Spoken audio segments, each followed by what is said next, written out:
Hello বন্ধুরা, welcome to my channel. এটা আমার ফার্স্ট ব্লগ যাচ্ছে এই চ্যানেলে। আর এখন থেকে আমি এই চ্যানেলে ব্লগ আপলোড করব।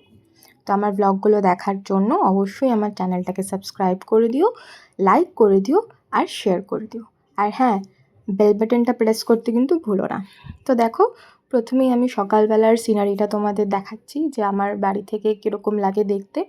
আর সেদিন একটু মেঘলা মেঘলা আকাশ ছিল, তাই একটু গুমোট হয়েছিল ওয়েদারটা, কিন্তু বেশ ভালো ছিল। আর এই দেখো, আমি চা নিয়ে বসে পড়েছি পড়তে, কারণ সামনেই আমার পরীক্ষা।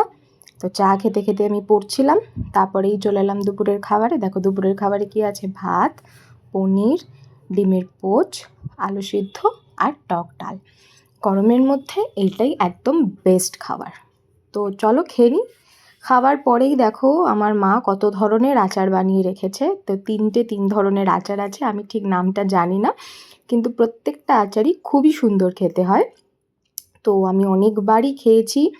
আর দেখো, একটা খেয়ে খেয়ে তো প্রায় শেষই করে দিয়েছি। তো আচারগুলো খেতে কিন্তু খুব সুন্দর হয়। এবার দেখো, আমি আচার নিয়েও বসে গেছি। তো সারাদিনই আমার কন্টিনিউ মুখ চলতেই থাকে। তো দেখো, আচার খাওয়া দাওয়ার পর আচার নিয়ে বসে পড়েছি। আচারটা কিন্তু খুবই টেস্টি করেছিল মা, খুবই। তো দেখো, আমি লাস্টে একটা থামস আপও দেখাচ্ছি যে আমার খেয়ে কতটা ভালো লেগেছে। তো তারপর খাওয়া দাওয়া কমপ্লিট করে আমি পড়তে চলে গেছিলাম। এই দেখো আমি পড়তে চলে গেছি। পড়া ঠড়া কমপ্লিট করে বন্ধুরা মিলে বসে একটু আড্ডা মারছিলাম।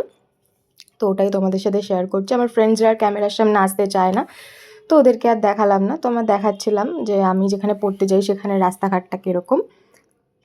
তো এই দেখো আমি আবার আর তারপর পড়া ঠড়া কমপ্লিট করে রাত্রিবেলা যখন আমি বাড়ি ফিরছি, তখন একেবারে আকাশের এরকম অবস্থা। আকাশ দেখি একদম কালো হয়ে গিয়ে, যদিও রাত্রিবেলা কালো তো হবেই, আকাশ একদম মানে ভীষণ প্রচণ্ডভাবে রেগে গিয়ে গুমড়াচ্ছিল। মানে এত ভীষণ গর্জন করছে, ভীষণ পরিমাণে আকাশ ডাকাডাকি করছিল। এই দেখো, আমাদের ছাদ থেকে রাস্তা দেখাচ্ছি তোমাদের। সব লোকজন যত তাড়াতাড়ি পারছে রাস্তা থেকে যাচ্ছে, কারণ এই বৃষ্টি নামলো বলে। তো ছাদ থেকে নেমে এসে আবার খেতে বসে পড়লাম। দেখো, মুড়ি দিয়ে, চা দিয়ে, বিস্কিট দিয়ে সব দেখাচ্ছি তোমাদের। আর এই দেখো, মুড়ির সাথে আমি কি দিয়ে খাবো। মুড়ির সাথে চানাচুর দিয়ে খাবো। মুড়ির সাথে তো চানাচুর খেতে আমার ভীষণই ভাল লাগে। দেখো, তোমাদের কার কার মুড়ির সাথে চানাচুর খেতে ভাল লাগে আমাকে কমেন্টে জানাও। আমার তো ভীষণ ভাল লাগে। মুড়ির সাথে শুধু চানাচুর না, অনেক কিছু খেতেই ভাল লাগে। তো সন্ধেবেলার খাওয়া দাওয়া, সন্ধে যদিও না, ওই পড়ে থেকে বাড়ি ফিরে এসে খাওয়া দাওয়ার পরে আবার রাতের খাবার নিয়ে বসে গেলাম। দেখো রাতে কী কী খাবার আছে: চিলি চিকেন আছে, রুটি আছে, স্যালাডের মধ্যে শসা আছে, আর আমার মা এইটা ভীষণ সুন্দর বানায়, এটা হলো রাবড়ি।